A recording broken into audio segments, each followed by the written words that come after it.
This is Mr. Beck Does Your Homework, physics homework number 13, question number 2 and 3. It says an air puck of mass 0.035 kilograms, so that's my mass, equals 0.035 kilograms, is tied to a string and allowed to revolve in a circle of radius 1.4 meters. So this one is spinning around at a radius of 1.4 meters on a frictionless horizontal surface.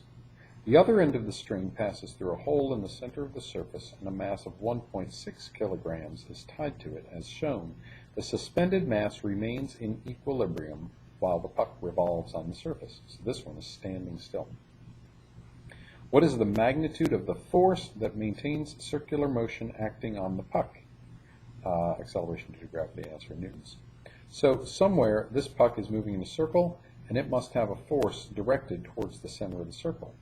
That force on the puck is going to be the force of tension. So the centripetal force comes from the tension in the string.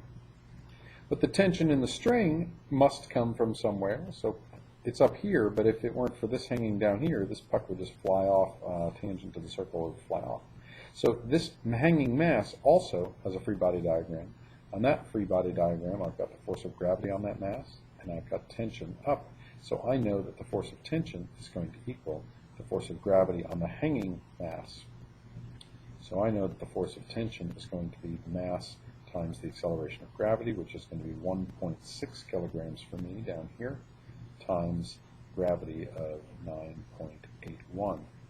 Now that's my force of tension, but the tension in this string is the same as the tension in this string because it's the same string. So that gives me my centripetal force is my force of tension. So when I get this force of tension down here, that is the same as my centripetal force, and that is the magnitude of the force that maintains circular motion acting on the puck. So there is my force of tension.